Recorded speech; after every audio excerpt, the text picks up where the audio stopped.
அது ஏன் அப்படி சொன்னேன் அப்படின்னா, ஒரே பிரதிநிதியா, உண்மையான ஒரு பிரதிநிதியா நாம மட்டும்தான் இருக்கிறோம் அப்படின்றதுக்காக தான் அப்படி நான் சொன்னேன். அப்புறம் அந்த தேர்தல் பத்தியும் நான் சொல்லியிருந்தேன். தமிழ்நாடு வர்சஸ் ஸ்டாலின் சார், அதாவது விஜய் வர்சஸ் ஸ்டாலின் சார், அதையும் நான் சொல்லியிருந்தேன். அப்புறம் இன்னொரு கேள்வியும் கேட்டிருந்தேன்.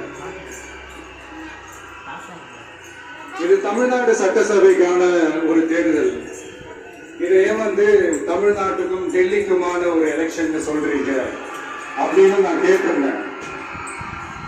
உடனே விஜய் பாஜகவுக்காக பேசுறாரு அப்படின்லாம் திருச்சி பேச ஆரம்பிச்சுட்டாங்க.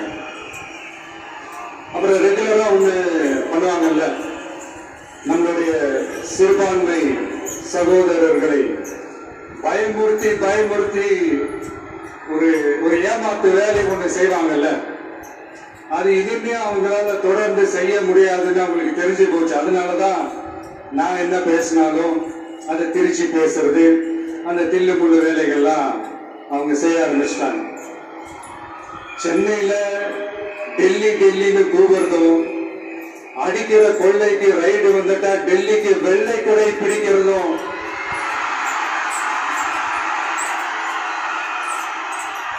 இதெல்லாம் யாருன்னு உங்களுக்கே நல்லா தெரியும். தமிழ்நாட்டை காப்பாத்துறது திமுக தான், தமிழ்நாட்டை உழைக்க வைக்கிறது திமுக தான், இதெல்லாமே பண்றது திமுக தான், ஸ்டாலின் சார் தான். இதெல்லாம் ஒர்க் அவுட்டே ஆகாது பாஸ்.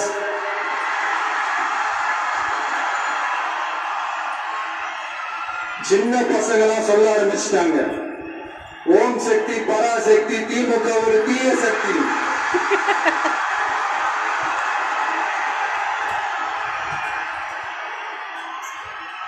அதனால இந்த தமிழ்நாடு இன்னொன்று வேற ஒண்ணு சொல்றாங்க. அது என்னன்னா, தமிழ்நாட்டு அணி டெல்லி அணியா.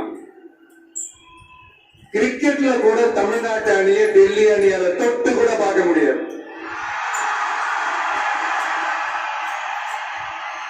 அப்படி இருக்கும்போது கிரிக்கெட்லயும் விசில போடுறது தமிழ்நாடு தான். சிஎஸ்கே